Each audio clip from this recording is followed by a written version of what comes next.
So let's have a conversation. We are here. Where we at, fam? Pickering. It's my brother's barbershop. Right there. I'm getting my hair cut all the time. Shit. Okay. So I don't even know what the barbershop's called. I can't even lie. I feel like we're in a barbershop and a clothing shop at the same time.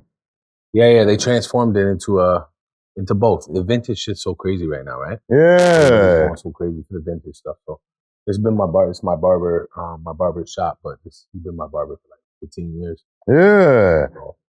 So we're here now. You have a new album that just dropped. I was listening to it earlier, and the album is pretty fucking dope. Heaven. Let me find the title here because I was literally just taking it in earlier. In God's Hands. Yeah. Why did you name it that title? I mean, I feel like the last couple of years for everybody, but like this last like 9-10 months for me has been like crazy. Just with like, loss and I lost my father. I lost my mentor, like a mentor in the music industry, like my engineer, like since I started. He passed suddenly, friends. And then just, like the highs and lows. I mean, to me, like the COVID stuff is whatever, right? Yeah. But for me, it's like I left everything in God's hands. Like I'm I'm Orthodox. I'm Macedonian. So even some of the stuff at my church, I don't fully understand because I'm not like fluent in Macedonian. Yeah. So some of the stuff they're even saying, I don't know, but I really believe in a higher power. I really believe in leaving not up to chance, but in God's hands. Like, some things are just too good to explain. And some things are just too fucked up to really be like, yo, this doesn't make sense. Like, you can't make sense of something. So for me, it's like I leave it in God's hands. Yeah. And R.I.P. to your dad. My condolences, man. I lost my mom and my dad maybe about a couple of years ago now. And I know with me, I do a lot of work as a trauma response. What was like, what was it after like that passing? Because losing a parent is a big deal. And you talk about your dad a lot on this album here. Yeah. Right? Yeah. All those records other than one were recorded before he passed. Okay. How crazy is that? Wow. I never used to speak about my dad like that in my music. It was my mom I speak about like that. Yeah. Because I'm like, I'm close with my dad, but like me and my mom are very similar. We're both hustlers. Our work ethic is extremely similar. I'm a guy, so I'm a mama's boy first. So for me, like even listening today, I'm like, what the fuck? Yeah, I was speaking like this before he passed. The one record with Millie's, All I Ever Wanted. Dope. That was after my dad passed. Like, but everything else was before. No, and I feel like I've listened to a lot of your projects, right? But to me, this is like one of your most concise projects. Like I got to hear a good blend of you like rapping and then you doing like different types of melodic flows at the same time, but it not sounding like, what's the word I'm looking for? It's not sounding like you're trying to do something, like it's just comfortable. No, I found me with the music shit. And I think because of my position in the industry and my position in life, at this point, that I'm able to actually like do whatever I want. Yeah. Like, it doesn't matter. I want to hit a real certified hit because I know what it does for you when you have it. Yeah. And I know what to do with it when you have it. But I'm not chasing it because I'm good either way. Yeah. So I think I got to like, I'm in the best position I've ever been in financially. You said you bought your second half off of features, bro. And that's real shit. Yeah.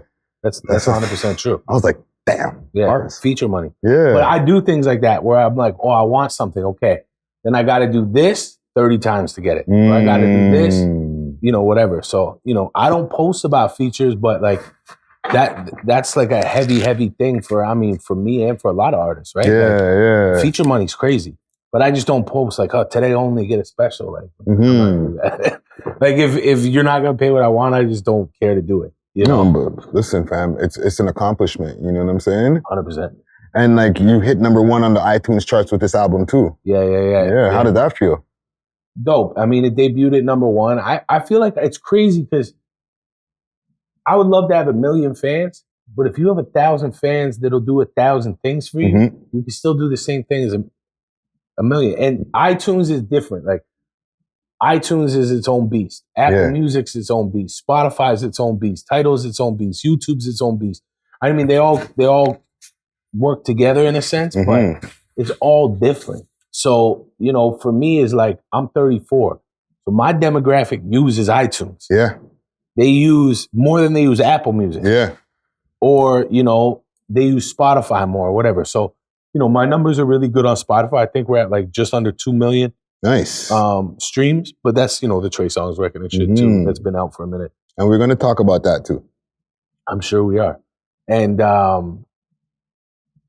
just, yeah, I mean, it feels good. And I set things up like that because it's like a look. Once you go, then that's a post. So for me, because I don't do like, I'm not into like the fuckery online to like make content. Yeah. So for me, it's like I need accomplishments. I need to, you know, I have a gold album that we're waiting for the certifications on. That's a post. That's for me to go on. Or I've got 150 shows from today till New Year's that I booked. Yeah. That's something I should be posting about. Not, you know, some street shit, some fuckery. That's just not who I am. But even like with you, and you know, 34 is a young age, right? Yeah, it is. But you're still old enough to have gone through the time where social media wasn't there in the game, and you were still making music to where social media is there. Yeah. You know what I'm saying? Now, do you not feel sometimes like inclined, like, hey, I might want to just do some fucking clout post a fucking stack, and get some extra traction on the shit? Yeah, kind of. Like, not a lot, but like, it's not even like the money thing or like that kind of thing. Cause like, I even say in one of my songs, I don't post none of this shit you guys brag about. You know, and to me, that in itself is a big thing. Yeah. Cause, you know, like I seen someone, you're not really rich so you can fly private and not post it. I mean, that's true. And it's kind of, that's like that to say, but you're still saying it. So you're still really posting it, even though you're not posting it. Yeah. You're still saying it. So it's still a flex or whatever, but I get angry, like where I want to tell the truth. And in life, and not just the music business, in life, people don't want to hear the truth. Yeah. So for me, sometimes... They can't handle the truth. No, it's true though, bro. I have a tough time with certain things that I know are true. Like, you know, if... whatever it is, there's certain shit you just know, but you don't want to hear it. Yeah. And then there's things like, bro, there's so much shit I do in the business or in life where I see other people post like they did it. Like, bro, I'm the one who got Gucci Mane into Canada. And we also have to keep in mind, because some people will be like, okay, you got Gucci Mane. Gucci Mane freaking beat a murder charge and probably had multiple charges before that. So it's not that easy. No, and it's not as simple as I got Gucci Mane into Canada. I didn't book his flight. Yeah. We did his paperwork behind the scenes. And then, you know, we came up with the idea of sitting him courtside at the basketball game. So like me and a couple other people, it wasn't just me by any means. Okay. But like, bro, that was our play. And then Drake, because he's friends with him, and I was on tour with Snoop Dogg at the time, but Drake walked out with them and they were there together. Like, I'm not saying they weren't there together, but it's things like that. And it's not Drake that's saying anything or doing anything. It's other people where it's like, he gets all the credit for you know how much work the people with me had to put in to do that? Yeah. And bro, there's 100 other things that like I could name tours. Like, bro, I did all the big Wu-Tang shows in Canada and stuff. You did? Yeah, like as a group. I did them individually too, a lot. But like the first person to bring them as a group in probably like 20 years was me. Yeah. And multiple times. But other people will take credit for it. And I just don't feel people who know that need to know. Yeah. So you'll hear certain things. And for me, it's like, that's what I mean when I want to post something that like, what am I going to post? Fuck you guys, I brought them. Like, it's corny. And it looks salty. Well, it is salty because you're mad. Because it's, business is personal, bro. Yeah. It's not the other way. When people say business isn't personal, it's always personal, bro. No. As I work my ass off for that opportunity. Yeah. Or I'm feeding my family off of that opportunity. Or that opportunity could help me get another opportunity. So, who needs to know knows. But for me, that's the type of shit sometimes I get like in my feelings to be like, yo, you guys know that like I'm responsible for X, Y, and Z, but somebody else is getting the credit for it. Yeah. So sometimes I don't want to do that shit. But from what I see online, you don't. You just chill. Yeah, right? chill. Yeah, completely. But even with because you talk about promotion, and you're like to me, I won't even say one of the main promoters or the people who bring people into the city. You're the main. Yeah. Right? At this point, yeah. But the pandemic hit. We're still kind of in it, but when we were like locked down, how did that affect you? I mean, that side of my business, like crazy. I mean, everybody, there's a couple other there's probably like one other guy in Toronto that I think is really dope. And he's a good friend of mine. But bro, it crippled that side of the industry. Bro, there's nothing happening. No. And I mean, the online shit to me was all the way corny. That like, I even had like big ideas set up with companies. I had things that we were going to roll out. And then a few people I do business with did it. And I just, the online thing wasn't it for me. Yeah. Even when the grant companies and certain people were giving you money just to do it, which is amazing. For me, bro, I can't do it. I'm not, if right now for a bag, I'm not performing in here. Yeah. It's weird. Or performing in front of your phone. Yeah, or my girl. Yeah. Or like in my house. Like, no. It just wasn't for me per se. But yeah, during all that stuff, bro, it was, it didn't feel like you were going to come out of it. But then like certain areas started opening or certain countries. Yeah. And bro, we were bagging up in Dubai. Like crazy. I just wasn't going. Yeah. So we were booking in Dubai. Then we started booking, where did we book after Dubai? Dubai was the first market I probably booked kind of mid-pandemic still. Because you got to remember, Canada was locked all the way down. Yeah. Everywhere else wasn't locked all the way down. That's true. There was a lot of American states. Minute, but yeah. Bro, I was in LA. I went to LA during the pandemic. I went to Boston. I went to Vegas. I went to New York. Like, so I was still like, that's where I shot my single with Trey Songz. Yeah. I shot the video, recorded the record. I shot a single and video with Young Blue. I got a couple other really big records too that I haven't put out yet. Yeah. But I did all that during the pandemic. Okay. And like, what about even for like the shows coming into the city and stuff like that, bringing acts into the country and stuff, with that completely being cut off, they cut off the American border. Not to be a pocket watcher, but how much money did the companies lose during that? Like, let's say the year space of time, roughly. I mean, that we would have generated for everybody in the country and all the promoters and shit. Not only that, but like, because you must have had to cancel shows that were pre-booked and not knowing that the like pandemic. That's what I'm fucking talking about, bro. Six tours? Millions, bro. Oh. Like 8 figures for sure. Oh. Yeah. But like, bro, I mean, everything was like that. Yeah. Everything was like that. So, and it's not 8 figures to Peter Jackson's pocket. Yeah, right? Yeah. No, to the company. That's hundreds of people. Like there's a lot of people involved in this stuff. Yeah. But easily, bro, like, because at this point now, bro, wait till next year. In Canada, by next year, because now like all that vaccine crap's done. Yeah. So now everybody can come. So now it's a different talk. Like, I was at the bank today and I'm doing a wire for some business. And the girl's looking at me and she's like, and I'm like, what's up? I could tell that she wants to say something. And then she's like, when's Ice Cube coming? And I'm like, what? I'm like, what are you talking about?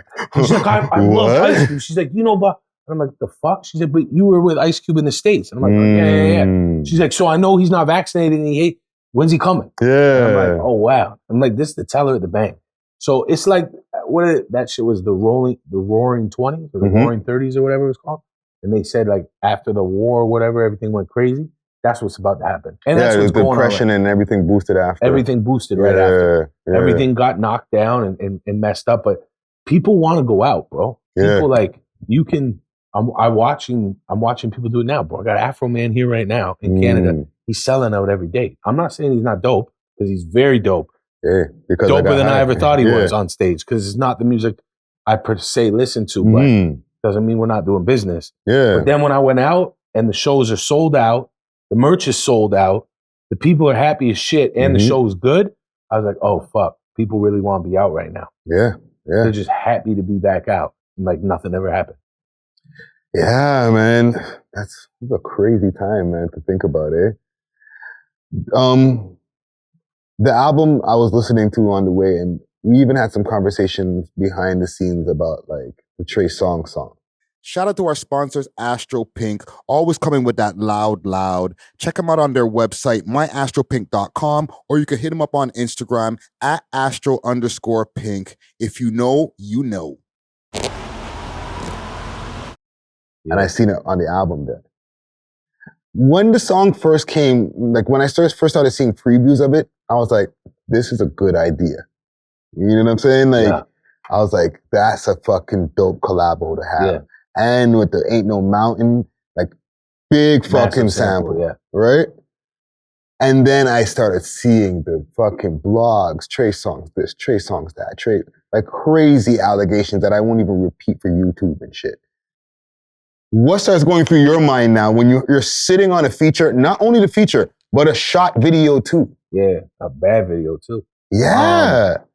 I mean, first and foremost, speaking on another man's business to me is not my fucking place at all. Sorry, not on his business. I'm talking about you. Yeah. Like, you're seeing this and now you have business with him. That's why I was getting, I knew the way you asked the question. I'm just saying.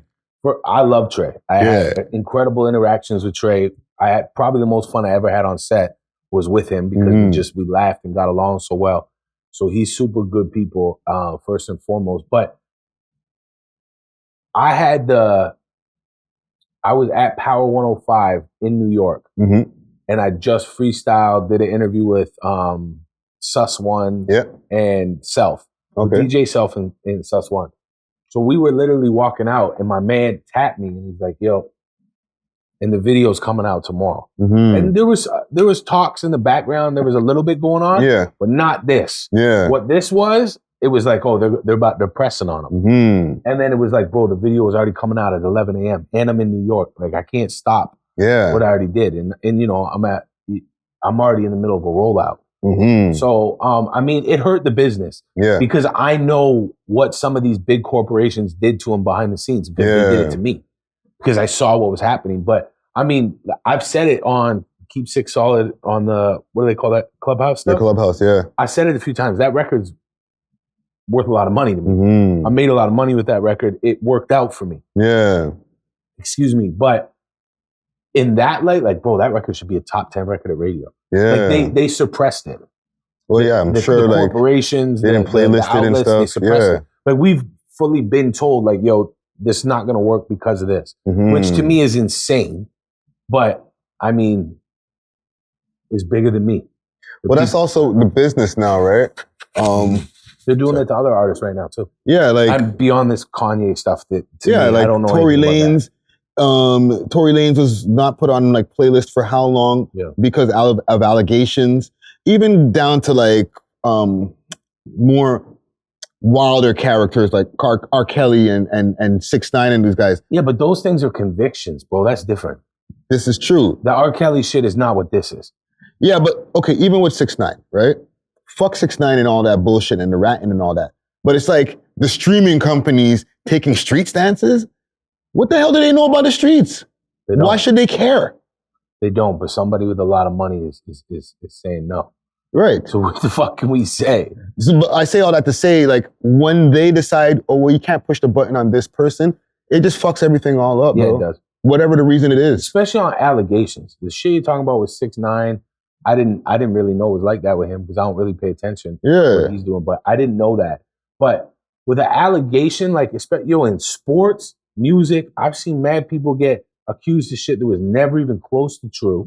And it, like, I know I have like best friends that have lost scholarships over shit that was never even in the realm of being true. So, I mean, that shit is really detrimental to people. So I don't really think, you know, that stuff is really a good idea, but it's also part of life, bro. It is what it is. I mean, I don't really look at that record and be like, oh, I can't believe these people are suppressing him in the algorithm and shit. Like, that's not a conversation I'm having. Where I'm like, oh, we got suppressed in the algorithm, we're fucked. Like, that's not. I'm the type of guy, bro. I've made some really big mistakes and I've done some really dope shit. So I know that it's just keep going. Keep going. Like, and I have, like, my record with Young Blue and the video of Young Blue is huge. We're letting him run his album cycle and then we're dropping. Nice. And, you know, so, and then behind that, I got another one that's even bigger. So it's like, and I'm doing all this fully independently. Yeah. There's no labels involved in anything I'm doing. So, Okay. I mean, distribution at this point, I should probably think about it. Yeah. I should probably stop saying no, but just distribution, I think, at this point. But here's something also I want to know now that you're mentioning these different things, right? Just to give some game to the audience. You have features and you've cleared features. Yeah. How does one attain a feature and then 2, clear the feature? I mean, I think it depends on how big the artist is. And it was a lot different when I was a baby. Like when I was 16, I did a record with Royce. I don't even think that there was I heard of clearing a record at that point. It was just like the management said we could put it out on December 12th. So it comes out. But now at this point, bro, you could buy a feature and still not be able to put it out. You could obtain a feature from the artist himself. Yes. And still not be able to drop. Yeah. And that's where people don't realize, like, Trey Songz, and that's why I love Trey too. Trey made it so simple for me to clear that record. Mm-hmm. We knew before we did the business. I mean, the lawyers, his lawyer and my lawyer did it all and everything, but with his team and my team. But they could still, there's other people that didn't get paid in that transaction that could stop it. Yeah. So you have to go about things the right way. You got to take care of the artist, whether it's financially or it's just an agreement you guys have and you do the record because you're on a vibe in a studio or whatever it is. Yeah. But there's still some sort of agreement on master splits, which is, the streaming, the sale and all that. Then there's publishing splits with the producers or the writers. So there's like, the Mountain Valley record is Tammy Terrell and Marvin Gaye. Yeah. They're the writers. So then there's 2 producers. Yeah. Then there's 2 performers. Then there's a company that owns the publishing. Yes. Then there's a company that has one of the performers signed. Then there's 2 lawyers for that company. There's 2 lawyers for that artist. So like, bro, that record could have been messy and it wasn't. Yeah. Kevin Lyle snapped his fingers in Atlantic cleared that record in 10 minutes. So, that's based on good business relationships behind the scenes from other stuff and, conversations me and Kevin had. And Trey's team was like, they never made it a problem. But, I've had problems with clearing some records before or, streaming services. Like I did a record with Sean Kingston. Yeah. And Sean Kingston was in a record deal. We put the record out. Sean had something going on with the record label. So our record, bro, I don't even know what had happened, but we had like 700,000 streams in 3 weeks on a record me and him did together, which is that's a lot. Yeah. And his record label that he was signed to or used to be signed to, they had the record pulled. Wow. Because there was business on their end with him that wasn't taken care of. That wasn't figured out. That I didn't know about. And I, honestly, to be honest, he's pretty upfront with me. Like we still speak. So I don't think like he did it knowing. Like, why would you do that? It wasn't malicious, yeah. No, but we have other business going on. It's a lot bigger than this record. Yeah. You're not just going to do that to me. Yeah. So I think like, there's things artists might not be clear on either. So, bro, it's a different situation all the time. Or like now, if I let Friday be the main artist on a record I'm dropping like Millie's, me and Millie's is a feature on the record we did because he has other things dropping. Right. So if I make him a main artist, it takes over his platform and stops what his algorithms. And so, bro, it's like all these things you're thinking of. And You it's gotta like, keep that in mind. it's not a disrespectful thing, but it's like Young Blue and them. His manager told me, "Oh, you could drop in November or in October, but we can't give you the main artist that we told you we were gonna do because we have a single with Nicki Minaj. Then we have a rollout, and so we can't let you have main artist. But if you wait till January, we'll give you what we promised you." Yeah. And what we're contractually obligated to do. Yeah. And bro, the difference between Blue being a main artist or a feature is probably 5 to 10 million streams. So I'll wait. That's some game right there that I think a lot of people don't realize. I didn't even realize because even for all my knowledge of the music business, the game's always evolving. And if you're not directly in the selling of records business, you'll lose. I'm still learning. You got to get updated on shit. Yeah. And I only know this shit because I've been punched in the face with it a few times. Like I have a record with YG. I have that's out. I have and just to be clear, YG, the West Coast YG. Yeah. Shout out to letter YG. Y and G. Yeah. That's my guy. Salute to him. Yeah. I like YG a lot. Good music. But yeah, YG from LA. I have a record with him. I had records when I was a baby with like Naughty by Nature, Royce the 5'9", all those, Joe Button, a couple people like that. I can't remember who else. But then, like, I've had records, bro. Actually, I didn't even buy it. Right around when I got married, I wouldn't even get into the whole story because it's insane. But a big record executive, long story short, this big record executive from the States loved me. Mm-hmm. He gave me like a huge wedding present, like massive bag for my wedding. Yeah. But bro, this guy was giving me records. So he gave me a Future record, Mm-hmm. a Lil Wayne record, and a Birdman record, and a Wiz Khalifa record. Wow. And like, to this day, I've never heard any of the verses ever again, or the beats. But I couldn't clear any of them because he gave them to me. Wow. So like, I've got this Wiz Khalifa record that's crazy. And then when I brought it to Atlantic at the time, I don't know if Wiz is still with Atlantic. Atlantic was like, how'd you get this? Mm-hmm. And I was like, oh, so-and-so did this. And they did a barter in the business. And then I got it from him because he's my A&R. Yeah. And they're like, what the fuck are you talking about? Yeah. No, you didn't. You're not, like, we don't even remember recording that. Or like my I Don't Give a Fuck record. I had a I Don't Give a Fuck 2.0 that had Sky Zoo, Talib Kweli, M.O.P., Joel Ortiz, and Troy Ave on it, all on the same record. Talib Kweli called and said, yo, who are you? Mm-hmm. How'd you get that verse? Yeah. But he said my name in it. So he did the verse for me. Mm-hmm. But this guy that I was working with from the States was so slick. He got anybody you can imagine. Bro, I had Nicki Minaj verses that never came out. They weren't for me, but I heard them. Yeah. Like this guy was giving me, that's everything. Crazy. But I couldn't clear anything. Like the I Don't Give a Fuck with Sky Zoo and Troy Ave and all them. I got it out and put it out, but not on streaming platforms.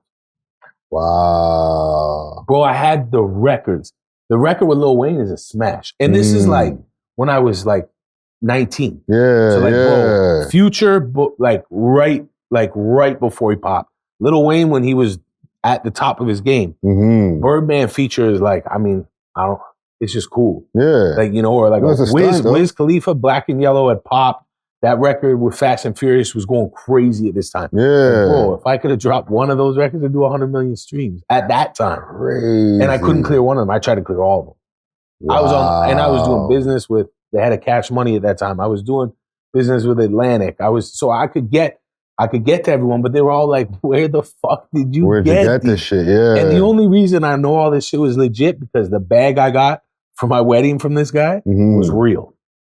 So it was like, this guy was trying to help me, but in like in like some fuckboy shit at the same time. Like, he didn't do the right kid, routes. bro, I didn't know. Yeah. I didn't know it was, I just thought like, I was sending the beats. These were my guys' beats. There was a kid from Ajax, made every one of these records. So it's not like we were getting a record done. We were getting the records done, getting them back and still couldn't clear them. Wow. I don't think I ever told that story out loud. And the label that this guy worked with, I tattooed the logo on the back of my arm because when I got that bag for my wedding, I'm like, this bag's too big. I'm getting signed. Yeah. I never got signed. Wow. He got something happened because like, bro, he was operating kind of fucked up. Well, shit. A bunch of people probably were like, okay, so where's this guy getting these verses from? I actually think what he was doing is, I heard he's a huge engineer. Massive. I actually know who it is. And he is a huge engineer. Yeah. But so you would come into the studio to do your own shit. And your studio bill might be $10K. He'd be like, yo, fuck your studio bill. My man Peter Jackson got this new shit. You need to jump on it. That's how he was getting this shit done. Wow. Or like, yo, you got to hear this kid from Canada. He's dope. Play some shit. Oh, it's dope. Yo, jump on the record. Bro, like that's the way this guy was operating. Like, and it's like, bro, it's the completely wrong way to operate. Yeah. Because I'm serious about my business. So I couldn't put out any of these records. Yeah. And I got them all still. And I used to play them for like people I was close with and shit. Be like, bro, I'm gone, bro. I got a Future record and I'm unsigned. I've got a Future record. I've got a Lil Wayne record and a Wiz Khalifa record in the height of everybody's shit. That's and I'm crazy. unsigned. But no paperwork, no thing. So it's back to the features. Don't give nobody a bag to do a feature without the paperwork. Yeah. Couple more questions about the business. How does one, because you've done a lot of stuff with getting on mainstream media, right? What's the formula to getting on mainstream radio or just mainstream media? Because like I've seen you pop up on like breakfast television and all types of shows and shit. Like, is it publicists or like you doing that yourself, man? No, I think it's been different publicists at times. Mm-hmm. But it's not the publicist, it's what I was doing. Mm-hmm. So it's like, you know, when I did the Raptors record, mm-hmm. when I did On a Wave, Mm-hmm. like, you know, On a Wave, I won, they named me like Virgin Radio Future Star. Okay. So like at that time, like Virgin Radio is all Bell Media. Mm-hmm. So like all Bell Media outlets. So like at that point, it's easy to walk into E-Talk and all that stuff. Yeah. And, so I think it depends on what you're doing because, you know, you got to remember Canada, the makeup in Canada is mad different. Mm-hmm. Hip hop is not top 40. Top 40 stations in Canada don't really play hip hop. Yeah. You got to be like, the song got to be like, well, what's that Cardi B record that was huge? WAP or no, the first one, the big Bodak one. Yellow. Bro, unless it's that big, that's not making it on the Canadian mainstream radio. Yeah. You got to be like, it got to be all the way gone. Yeah. So, you know. Like Drake stuff, basically. Yeah, but like there's even some stuff of his until it's like, unless it's like his popping singles, Virgin Radio ain't playing it. Mm-hmm. They're actually, that is true, but it's his big records. Yeah. When it should be all his records. And stuff like that. It should be all his records. Yeah. He's the biggest artist in the world. And he's from here. Yeah. What are you talking about? Any record he wants to play it. Yeah. That's how I feel, and that's what I think they should do. But I think it really depends on what you do. And it's like, you know, the Raptors are a household thing, very popular. Everybody messes with them. So it's easier for them to put you on E-Talk or whatever. You know, it's like, it is what it is. It's what you do. It's like, you know, Carl Wolf's all over that stuff. Yeah. You know, but he's got Africa. So Africa was a household record. That wasn't just like a hit. Mm-hmm. That's like a multi-platinum record in Canada alone. Yeah. So it's like, you know, you got to do something that warrants that stage because we don't have rhythmic radio like the States does. Yeah. We don't have urban radio. Like I was even saying it before, like we have one or two outlets that are urban radio, but their market share is small. Yeah. So you have to do something commercial. Like that's why that record sometimes on my album is perfect for that shit. What are they going to give me a shot with it? I don't know. You know, because I've had hits, but some labels that I had the hits with like their artists, like I wasn't right for their image. Yeah. And like weirdo stuff like that. So it's like, you know, they again suppress it. Yeah. So you gotta like do the right thing at the right time, and the right person gotta be like, yeah, it's PJ's time. Yeah. Just let him have a shot. Wow. It's a real chess game, bro. I mean, every business is like that though. It's just we do interviews about it. Yeah. You know, you don't know what Adidas is doing behind closed doors. You don't know what they say in the shoe business. You don't know what the banking industry is doing because the CEO or the CFO or, you know, the founder, they're not doing interviews about it. Yeah. So, you know, it's a little bit different. Yeah. What's the biggest show that you ever brought here? Brought? Yeah. To Canada? Yeah. Yeah. Because you bought some big shows here, bro. Leonard Skinner. Okay. Yeah. Leonard Skinner too. What was what made it the biggest? Like how many people? Like what was it? I think like 15,000. Whoa. It was like I purchased it. Like I bought it. I didn't just sell it. Because that's the difference too, right? I own a booking agency. So I sell shows and tours and stuff, but I'm also a promoter. That's how I started. Right. So I buy shows too. So probably Leonard Skinner would be like the biggest one that I bought. Mm-hmm. But the biggest show I ever like been on would have been one of the Calgary Stampedes I've been on. Okay. He with Cowboys. Shout out to Cowboys. Wow. 50 Cent. Like this year, bro, I booked T.I., Ludacris, Nelly, Polo G, Flow Rider. And we didn't book Big Sean, but Big Sean was there too. Oh, I booked Ja Rule too. I think I booked somebody else too. T.I., I said T.I. A bunch of people. But like, bro, Calgary Stampede, like if you're Canadian, go to Calgary Stampede, man. I've heard, it's man. the best. Bro, I called my girl like the first time I went there in like a cowboy, and I'm not on that shit. Like cowboy hat on, fucking partying. Yeah. Like, really partying because everybody is there for a good time. Yeah. Like, and this is like years ago when I was opening for 50, but like, bro, a booth at Calgary Stampede is $60K. Wow. Yeah, like a booth beside the stage. I'm sure like it's endless bottles at that point, but I remember it was like 60,000. for like the guy's booth we were in. Yeah. The party's the best party I've ever been to. Everybody is there to have fun. Wow. Like, Alberta's already a cool place in itself. Yeah. Stampede, bro, this year, it was nuts. Calgary Stampede. It's the craziest. Go this year, bro. And you know what? Saturday night, during the Stampede, we went to a Pasa in an industrial building that had nothing to do with Stampede. It was just like somebody was throwing like the craziest Pasa. I'm like, bro, I've been to like real ones in the streets of Kingston. Like Junior Reed and Sizzla and what's the DJ group that's huge from Jamaica? DJ group. Yeah, it's like a coalition of DJs. They're always in Canada. Oh, fuck. They're huge. I can't remember their name right now. But like they were playing at the one I was at in Kingston. This was nuts. Fenced in, industrial area, buses, like crazy. Like the parties from that party to the biggest party at Stampede, it's just different, bro. Like I feel like I've heard about it and never taken the time because I'm like, it's Calgary. Like, bro, so 3:30 in the morning at this Stampede, all my people leave. I'm with a couple of people from Calgary that I fuck with. My man's like, yo, let's go eat. And I'm like, yeah, definitely. I'm wild. So I'm like, yeah, let's go. I'm not even tired at all. It's 3:30. Pull up to this restaurant and there's a line at 3:30 in the morning. I'm like, yo, bro, I'll line up to go in anywhere. I'm not lining up. Yeah. We line up, we go in, or we get to the lineup and there's a bouncer too. And I'm like, bro, this is a food spot. I'm like, yo, what's up, bro? I'm like, how we get right in? He's like, you don't. And I'm like, okay, buddy. So I'm like, yo, bro. I gave him a couple bills and I'm like, all these people with me and everybody else in line. It was in front of me. Let everybody in. And he's like, all right, cool. So I gave him like a couple $100. Bro, I went in. There wasn't a person sitting down in this restaurant. Everybody was singing that song, that Journey record, Small Town Boy or whatever it's called. Everybody's standing on the tables, singing at 3:30 in the morning. They wouldn't serve you in this restaurant. Mind you, the best Chinese food, not as good as like Toronto and Montreal, but some of the best Chinese food I ever had at 3:30 in the morning in Calgary, but they won't serve you to get on the table and sing. That's crazy. They won't even bring you your menus. Bro, it was the nasty, bro, there was guys doing bottle service in the corner. There was girls popping everywhere. Like this shit was wild.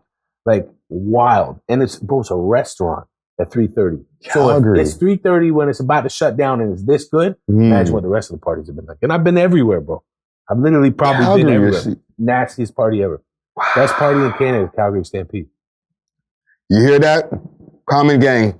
Make your trip to Cal. Yeah. I'm gonna make my trip for the next one, yo. Bro, Trust I've met me. like real guys in Toronto that are super active. That like are rappers now, but when they were puppies, I used to see them out there.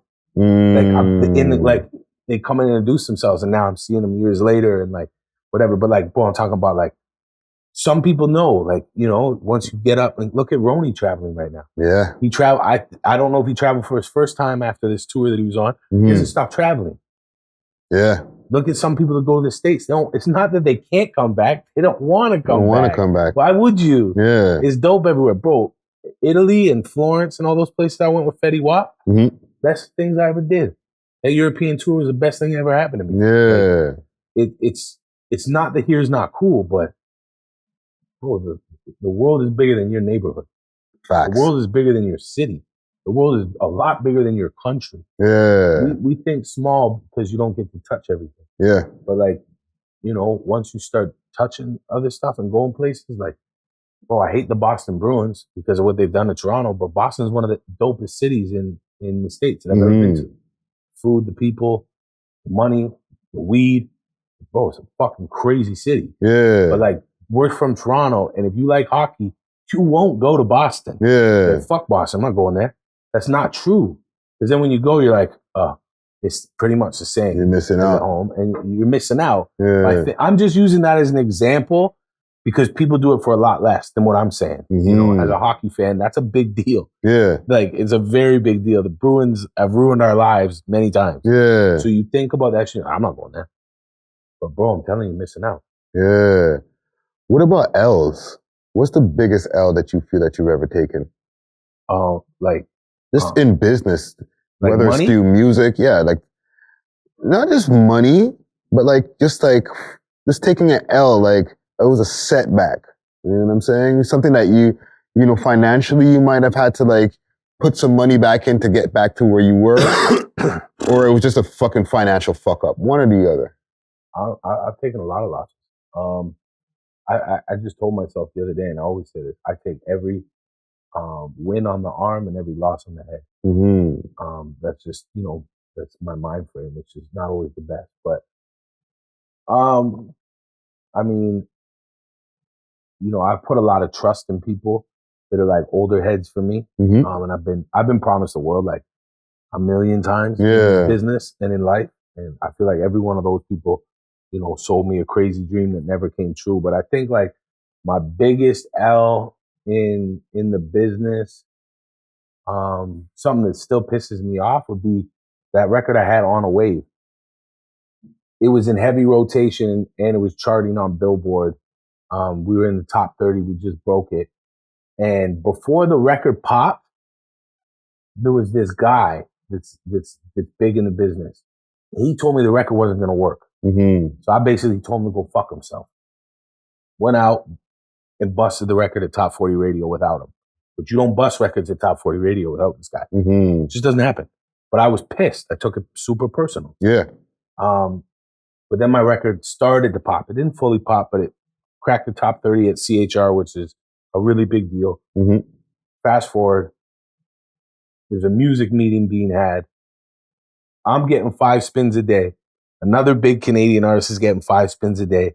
The guy that I told to go fuck himself represents this artist and not me. Mm-hmm. They take my 5 spins a day on like 20 stations and give them to his guy because they have a relationship with this guy. He had come back to me after my record started moving and said, yo, I can actually think I can make this work. And I was like, what? You told me it wouldn't work. I'm going to do it without you. I never should have told him I'd do it without him. Because he's the reason my record didn't pop. But bro, that record would have went number 1. Wow. Because I would have went from 5 spins a day to 10. Yeah. I would have got what the other guy got. And I know what happened with the other guy's record. It went platinum. And they were like this. And his went platinum and mine just vanished. Wow. And to me, that was a huge L because I knew that record was it. Mm-hmm. I knew the record was a hit. I knew it. Like there was no doubt about it, bro. You couldn't go into a bank, a clothing store. You couldn't go into like normal places without hearing my song. Yeah. And you didn't even know it was a Peter Jackson record because I wasn't known for making records like that. Yeah. It was just playing everywhere. And to me, I knew what it was and I knew it was gone, but it was politics. And this guy said no. Then I told him to go fuck himself. Then he said yes. Then I told him to go fuck himself. Yeah. And when I had a chip on my shoulder, like, we're good. We're already moving. Yeah. But that wasn't the case, So I should have let my ego sit down or not let my ego get in the way. And it was personal, but I still shouldn't have let my ego get in the way. And to me, that was the biggest L for the simple fact that, bro, that was guaranteed. Yeah. It was a guarantee it was coming. Like I knew it was coming. Yeah, that's crazy, dude. Yeah. And even like, you know what? Before I get to some of my other questions, salute to PK Herc. He asked me to ask you about a story from back before. Jadakiss Community Centre. Oh shit! What happened at the community center? Can you tell that story? Holy fuck! He was there that night? No, but salute to Frankie Payne. He was supposed to perform that night, and we didn't perform. He said something about no. Jada. We were there though. Yes, he said y'all pulled up. No, me and Jada were there. Yeah. Jadakiss tour was one of the first tours I did with no help. Mm-hmm. So I had a partner at that time, and then me and him had a falling out, and I kept it moving, and I was just starting to really move by myself, like doing big things by myself. Yeah. I actually remember that night we were in the parking lot, and the promoter didn't have the money, so there was no show. He had paid. There was no back end. He didn't have it. Yeah. And then, bro, when you pull up to and at this time I hadn't done 10,000 shows, so I didn't know what that venue was, and I had no idea what we were walking into, which can happen. Yeah. A lot of times, but he just didn't have our money. Okay. I would never remember that if they didn't remember that. That's crazy. But I remember being in the back of the car. I actually 100% remember that now. Yeah. That's no, crazy. because it's good that you clear that up too, because I guess the perception is he saw how grimy it was and he was like, we're not doing this. No, hell no. Bro, Bro, I've been in Yonkers with those guys. Mhm. I've been in Yonkers with the first time I ever went to Yonkers was Sheik brought me there. Me and Sheik pull up on their like block. A bunch of their guys are out front of the spot. We're about to get out. And me, I'm like a happy, like, I'm not from the bullshit. I've been in the middle of a lot of bullshit and I've been around a lot of stuff, but I don't play pretend like I'm from somewhere I'm not. Yeah. I'm from Ajax. I'm from over here. So I'm like, try to hop out the car before Sheik gets out. And she's like, Pete, do not do that. They'll take your top off before you even get out the car because they've never seen this. He still had the paper tags on the car we were in. He's like, yo, my guys don't even know this is my car. Relax. Let me get out first. So he gets out and then just opens the door or whatever, and I get out. But like, bro, those guys are from they're from Yonkers. Yeah. Yonkers is like, I've been to a lot of places in New York. Yonkers is a serious place. I don't think I've actually ever been with an artist where like that happened, what you're talking about. Like, not based on like the people or the building, maybe based on like the professionalism of the venue or the promoter, but not on like, holy fuck, I'm not going out there. Yeah. No, that's crazy. I'm glad you cleared that up. Yeah, but people always have, bro, some of the stories I hear, but people ask me things like that, and I'm like, that's not what happened. Yeah. And it's just so simple to be like, the promoter didn't pay us, bro. Yeah. And I actually remember I liked that promoter too. He just didn't pay us. Yeah. Let me ask you also about like the cannabis business. Yeah. Right? Because I see that you've been getting involved in the cannabis business over the years. Right? Like, what about like even like your connection with Ghost Drops? Yeah. And salute to the homie Organikz. Yeah. Can we talk a little bit about that? Yeah. First and foremost, Organikz, my brother. I think we both kind of came into the music business at the same time. We battled each other. I should never have battled anybody, but we battled each other when we were like really young, and he ate my food. So I think that was the last time I ever battled. But we've been friends forever. I knew he owned Ghost Drops before everybody knew. Not everybody. I'm sure there's people that knew, but I knew that he founded Ghost Drops. So we were working together behind the scenes, and I supported him, and I just loved what he was doing, and he schooled me a lot on like. I don't know if scientific is the right word, but on like the real knowledge of cannabis. Yeah. I understand.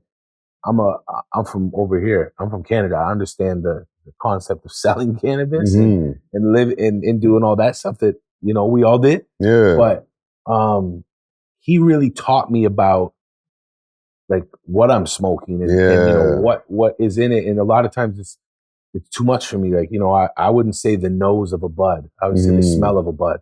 These guys would be like, oh, the nose, or I'll be like, yeah, the taste. They're like, no, the terpenes.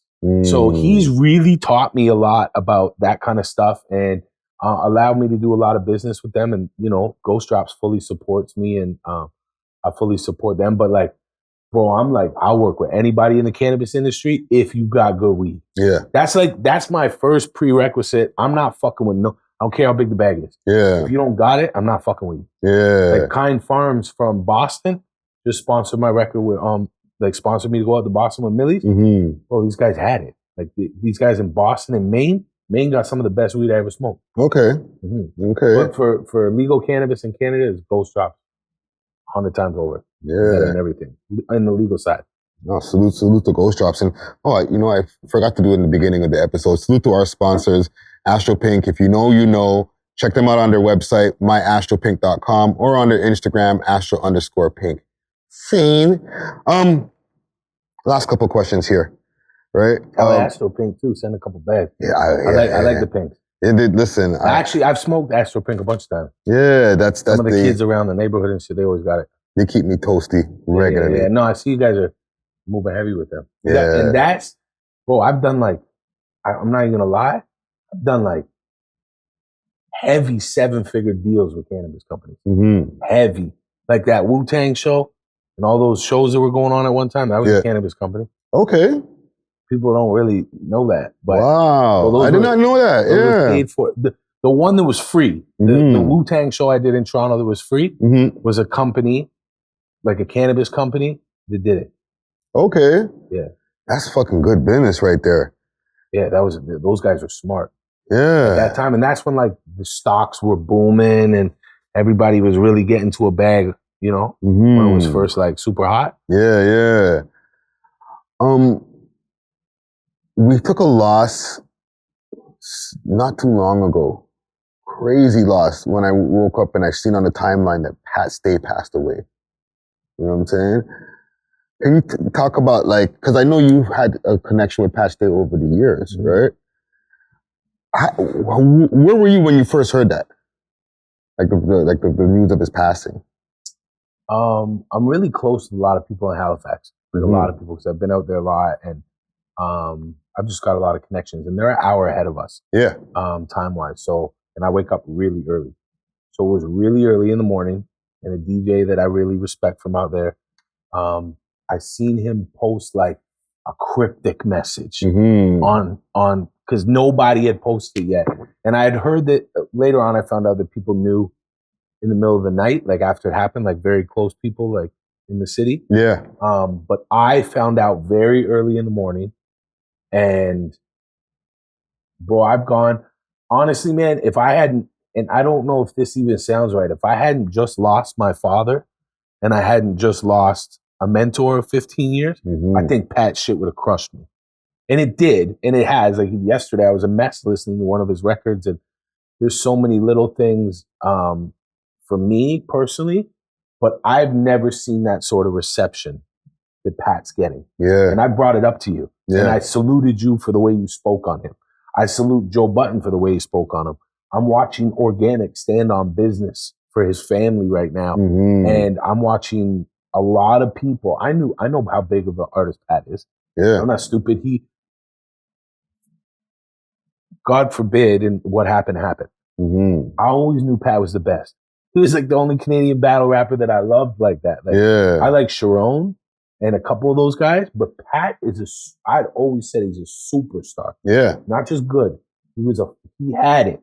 He had what a lot of people don't have. Yeah. He was an actual superstar. Like, we talked back a whole bunch of times about tons of business stuff. We had lots of stuff going on behind the scenes, but Pat was a superstar, a real superstar. So on the business side and the music side, I've never seen anybody in Canada get that kind of reception. And it was real. Yeah. The way people feel about him, and like the things like, bro, the way he spoke to fans, like, bro, I'm pretty good online with speaking to people behind closed doors that show me love, or comments, or things going on, or people that I'm even friends with. But Pat was unbelievable with that shit. Because I thought mine and his situation was like, he wasn't like that with everybody. But like, bro, like nobody checked on me more since I lost my dad than Pat. It wasn't my family. Nobody. And there's a lot of people that check on me daily.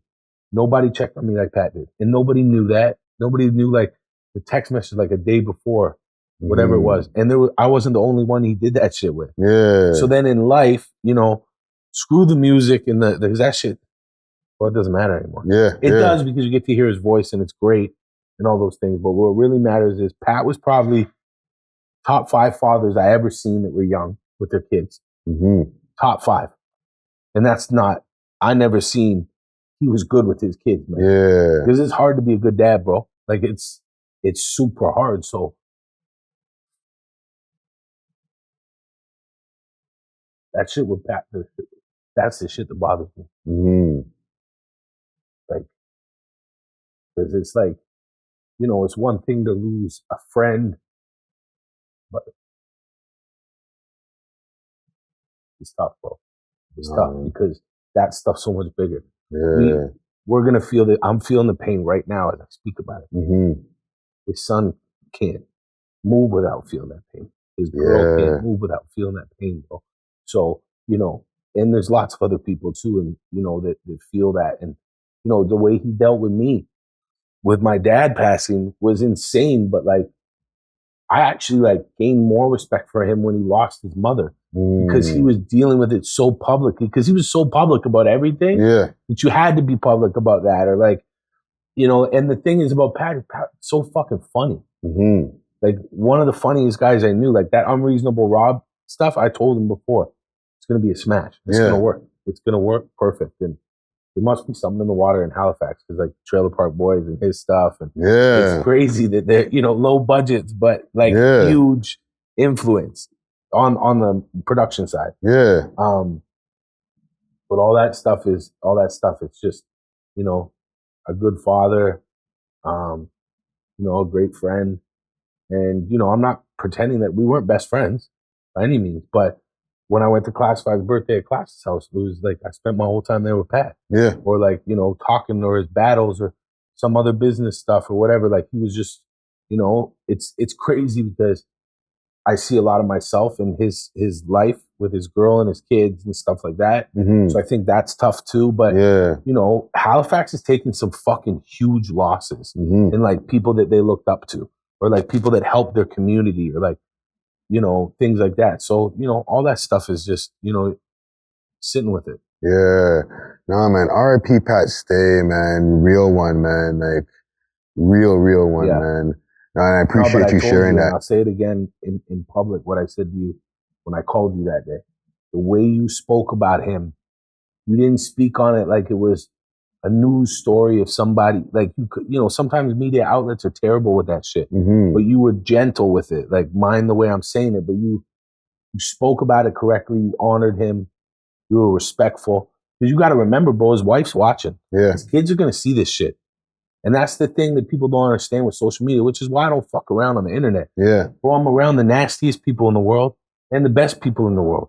You know, you're around all this stuff and you see it, but it's, you know, I don't even know where I was going. I told you.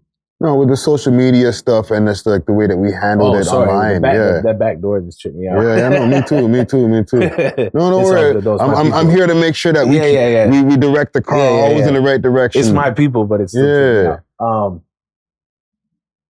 You have to watch that stuff on social media. Yeah. You have to be very mindful. And I think like, bro, I would never say something to somebody that I didn't mean. You can see about this subject, and I mean what I'm saying. Yeah. And I respected it so much. I don't remember who you were speaking with. It was you and one of the other guys. Was it PK? It could have been Dusty. Oh, it could have been PK also. It was PK Herc. Salute to PK Herc. Yeah. The way the two of you were speaking, I was driving to a movie premiere in the city. Mm-hmm. So I was downtown I was watching the interview, but while I was driving or whatever. And just the way you were speaking, I was like, fuck, I got to tell him. Because not everybody handles that. Bro, you see these blogs, what some of them do. Yeah. Some of them don't. And some of them are respectful of the people they have relationships with. But some people just do shit for hits. Yeah. And bro, you got to remember, you're in this for the music.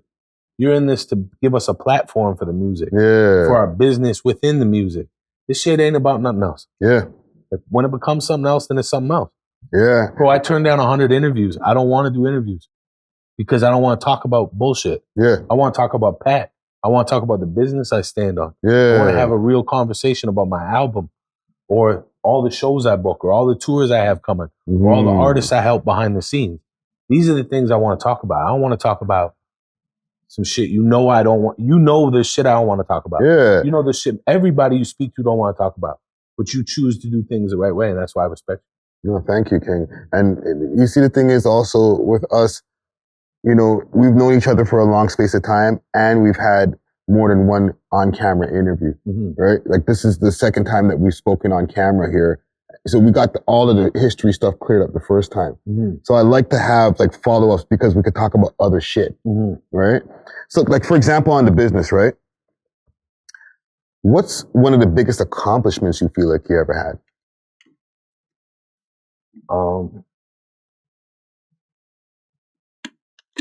On the direct music side, I had a number 3 record on Billboard. Okay. In between, it was Drake, Bieber, and then Beyonce behind me. And I was on the Billboard charts for like 5 weeks, but I peaked at number 3. Nice. So, and that's the thing I always say, like, you know, Christmas time's coming, everybody's going to post their Spotify numbers. I don't care what your Spotify numbers say. I want to see your sound scan. Yeah. Show me your sound scan reports to get you your grants or actual sales that Billboard tracks or the other outlets that do the same thing sound scan does. Yeah. Show me that. That's important. Not the stuff you can play with. Yeah. That's not important, bro. Yeah. It's just it's makeup. Yeah, it's easy stunting, basically. It's not stunting. Yeah. It's not. If everybody's doing the exact same thing, who gets ahead from it? Yeah. And if everybody else can do it, then it's not a stunt. Oh, not at all. Yeah, yeah. You know, for me, it's like, you know, that's the stuff I think I'm a little bit jaded on certain things because I know a little bit more on certain things.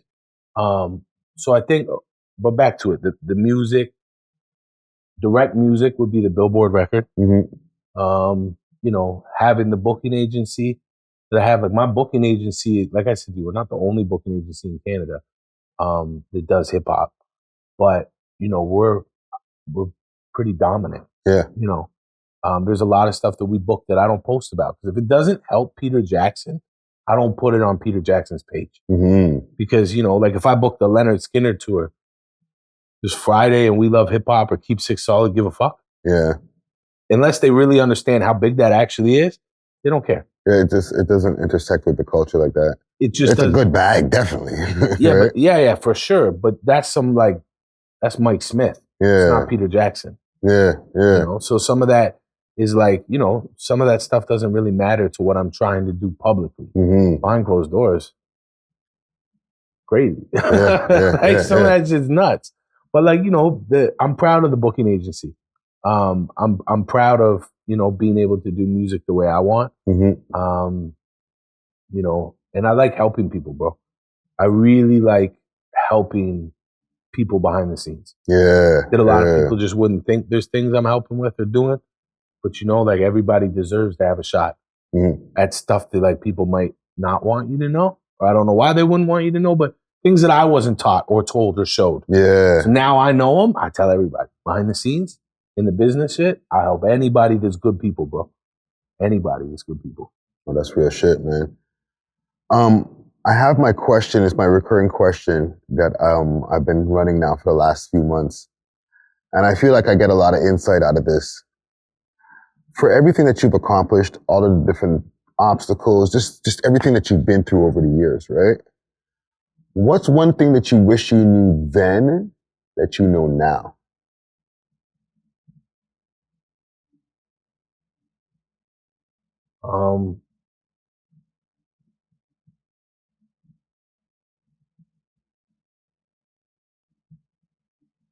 There's mad shit I could just say. That's what I'm saying. It's like, it's not an easy fixed question. Like there's a lot of things that we can look back and be like, fuck, if I just known this, you know what I'm saying? I mean, my parents were right about everything.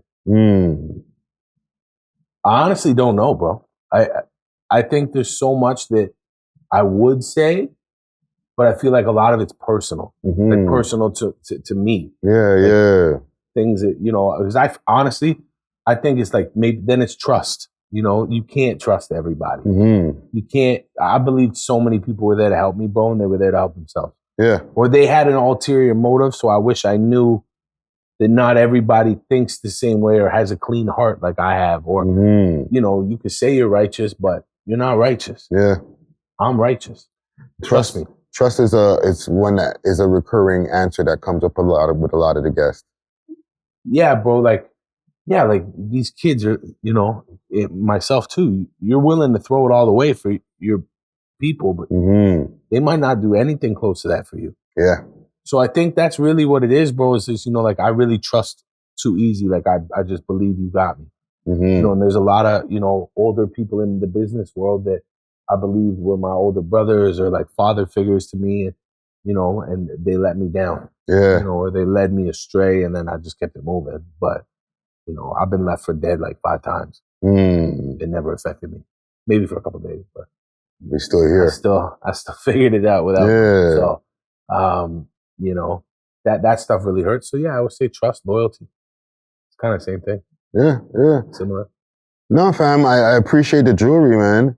And I appreciate the conversation that we've had here, man. Like, I feel like, you know, even though we know a lot about Peter Jackson and his career, I feel like we got to even learn more. You know what I'm saying? Congratulations on the album out right now. Thank you, brother. Congratulations on it hitting #1 on the iTunes. Yeah. And yeah, man, I'm enjoying watching your journey, bro. I think it's going to get a lot bigger too. Yeah. Like, I mean, like I said to you, I'm 34, but it's like Canada, it takes longer for things to happen than America. Like I said to you earlier, I went to LA and in 5 days I can get done what I can get done here in 6 months. Yeah. Because we're still building the infrastructure here. Before it didn't exist. Yeah. Now we're building it. And it does exist because the grant systems, the outlets like yourself, the artists, the DJs, the clubs, the promoters, everything is starting to like, you know, the merchandise game, whatever it is. A lot of people are really building good businesses now within this business. Yeah. So before I would say that there was no infrastructure. Now I would say there is. Yeah. And, you know, you're part of that. I'm part of that. The grant systems are part of that. The clubs are part of that. The DJs are part of that. So it's like, bro, I do things the right way because I'm being taught the right way by other people. This is going to get real good for a lot of people. Yeah. Because it's just starting. Yeah. And some people don't see it like that, but you got to remember this shit is bigger than me. It's bigger than you. It sounds corny or cliche, but that means it's true. Yeah. I figured out everything I thought was corny when I was younger was the right thing to do. Yeah. I was like, I'm not doing it. It's corny. And then it works. Yeah. I'm like, oh, I don't want to be part of that. It's corny. And it works. It happens to me all the time. like twice a day. Where I'm like, I'm not doing that. It's corny, babe. Like, tell my girl, like, even something, but then that might be the most fun I had. Like, I'm going to a costume party and dressing up. Yeah. It's corny. But I bet you I'd have the most fun I had that night if I did it. Yeah. I'm still not going to do it. But I bet you I would have had mad fun. Yeah. At least now I understand what I'm missing. Like, they say also the time when you're feeling the most discomfort is the time when change is about to happen. Yeah. Right? So, you know, sometimes you got to, you know, feel that discomfort and take that chance. You know what I'm saying? 100%. Yeah, man. Very, very insightful conversation. Thank you once again for having this conversation. And make sure to follow Peter Jackson on his Instagram, Peter Jackson 905, right? I got that. Yeah, right? I just started an OnlyFans too. Okay. I'm about to say, yo. No, you're just going with it. Like, yeah, well, listen, OnlyFans, it's not only sex shit that be happening behind the wall, right? Yeah. But listen, I appreciate your time, fam. You too, brother. You know what I'm saying? The space over here, and I look forward to everything that you got coming up in the future, man. Thank you. You know what I'm saying? Appreciate you, bro. Another one in the vault. Big thanks to Peter Jackson. I'm over here in the 90 nickel. Salute. Make sure to hit the subscribe, all that good shit. We off of this. Deuces.